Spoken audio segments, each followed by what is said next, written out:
seriously, are we really going to use pedals to compare these amps? Can't we just get a clean signal without effects to get a better idea of what they sound like? Okay, a bit boring, but here you go.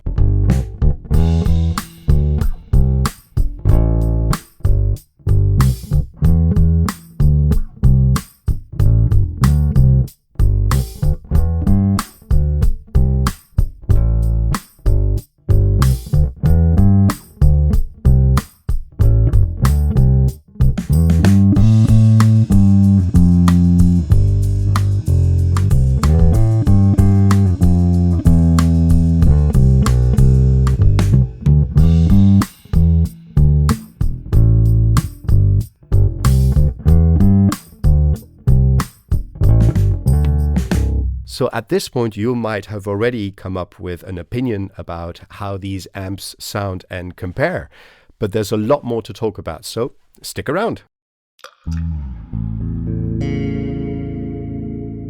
Welcome back to the Wetterbass. So who's the new kid on the block? The green one? Well, none other than Stopko, an amplifier that is handmade by an artisan that is dead serious about trying to create the most transparent bass amplifier possible in a lightweight package and compact size, distinctive aesthetics, and reasonable price. A balance difficult to achieve nowadays, so congrats to Peter from Stopko for this amazing work. What better way to figure out if the objective of the most transparent sound possible can be attained than comparing Stopko's ROD 500 head and ROD 112N cab to an amp that I owned some years ago and I sold to a good friend of mine, a Glockenklang SOUL head and the double light cab. Now, Glockenklang is renowned for its sound quality and reliability. The reason why I bought this amp in the first place is because I was able to compare it with other amps in a big music store in Frankfurt. And the sound and especially the clarity of this amp just blew me away. Also, it made more than one sound engineer wonder how could such a relatively small package fill up the room with so much sound. I stopped touring and playing live. I sold the amp to my friend, as I said before, and now it's back in my workshop because it's up for sale. And I'm taking care of that for him. So my friend had to leave for England to start a new life and he could not take the amp along with him. But before it came back to me, this amp was what I thought was the most transparent amp I ever owned. Until now. Only when I got the chance to compare the Stopko to the Glockenklang did I realize that not only I was wrong, but the Stopko convinced me that Class D amps have taken a giant step forward. It does not sound as compressed and lifeless as older Class D amps I have used before, and the Stopko is super transparent. A quick word about the pedals we are using. The Becos Compiq Mini is extremely transparent and quite simple to set up. It even has a mix knob to blend the clean signal. The Alatyr from Stopko is a bass preamp overdrive that sounds like as if a tube screamer was plugged into a saturating tube amp. It's very dynamic and rich in texture. The Walrus Audio Julia is a chorus pedal with lots of low end that sounds beautiful on bass.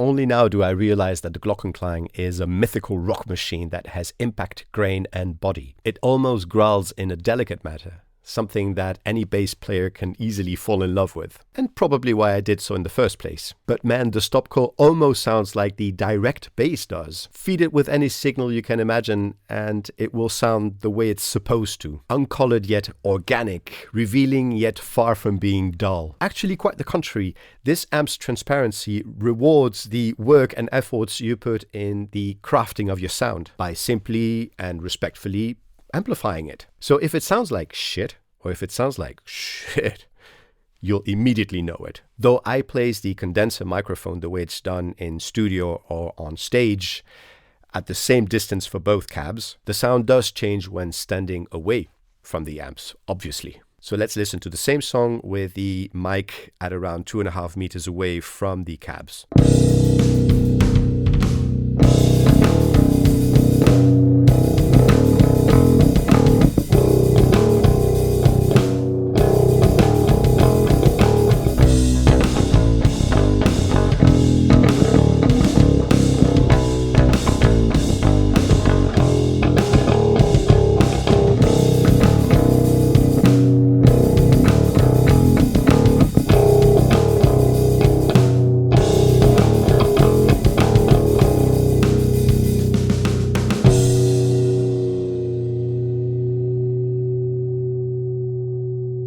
So basically more snap and upper mids coming out of the Stopko and more lower mids coming out of the Glockenklang. The difference is obviously due to the nature of the 2x12 cab versus the 1x12 cab. And also the fact that the Glockenklang runs at 4 ohms, whereas the Stopko at 8 ohms. Call me crazy, but I always find that running a cab at 8 ohms gives it more air and feels a bit less compressed. Or perhaps it's just psychosomatic. Who knows? There's also the issue of neodyme speakers like the one in the Stopko versus ceramic, ferrite or whatever material the ones in the Glockenklang are made of. Typically, to my ears, neodyme speakers tend to sound slightly more scooped and detailed, whereas the others are punchier and thicker in the mid-range. And what do you know? This is exactly the kind of sound we get out of these cabs. And now I will grant you with a bit of lousy slapping, because I'm a lousy slapper. But you got to include slapping in an amp comparison, right? So here goes nothing. I did scoop out the mids for this song only. The rest of the time the EQ knobs are set to noon.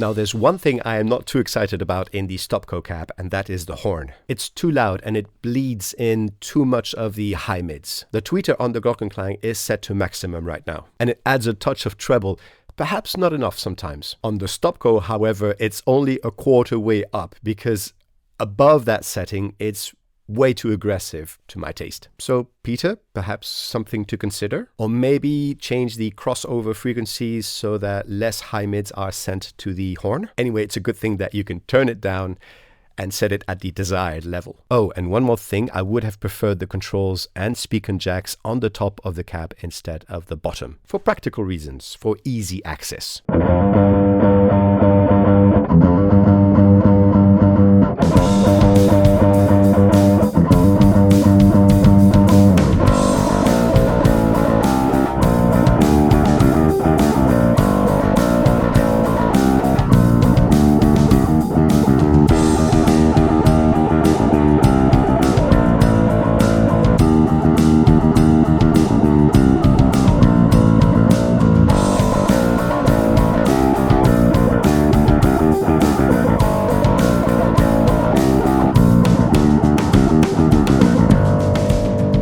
So it becomes more and more obvious that the upper mids in the Stopko are more predominant than in the Glockenklang. But what is important here is to figure out which amp is the most transparent, and I think the Stopko has the upper hand. A quick word about the ROD 112N cab.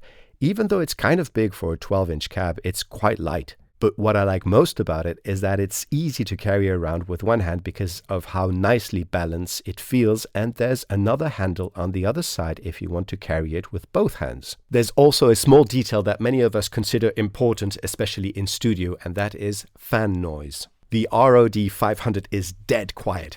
I think the fan turned on only once in a rehearsal. The rest of the time it's just quiet. I don't hear it. Whereas the Soul has a fan that you hear. It's not loud by any means, but...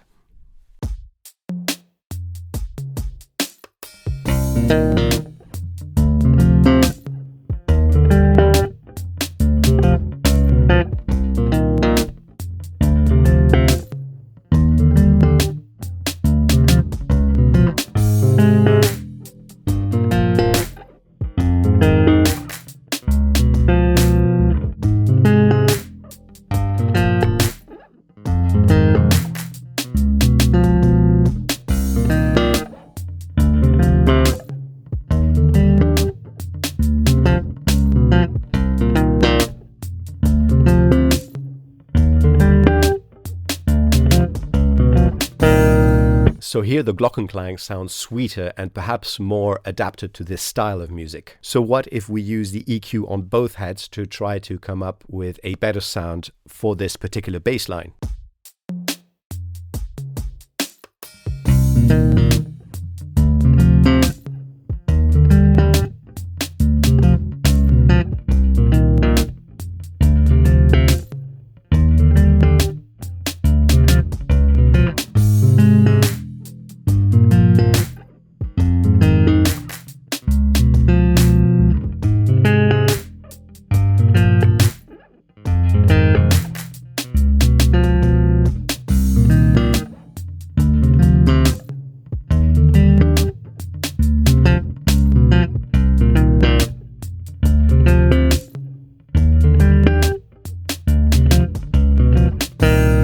So even with the mids turned down and the horn level slightly lowered, it's now definitely clearer than ever that the Stopko has more mid-range presence than the warmer sounding Glockenklang. In summary, I would say that the Stopko excels at revealing the sound of your bass and effects, with a slight emphasis on the upper mids. This is especially great if you want to hear yourself better in a band situation. The Glockenklang is still a transparent beast of an amp, but it does color the sound with its sweet and slightly warmer and grainier character. Now, I have added the FMC 15-inch cap to the Stopko combo, and the result was really good. The bottom end that the FMC brings to the table makes up for the slightly subdued lower mids, or warmth if you prefer, coming out of the ROD 112N. So yes, the Stopko is unforgiving, like a good studio monitor. But combine it with the proper effects, the proper preamps, even 2 preamps,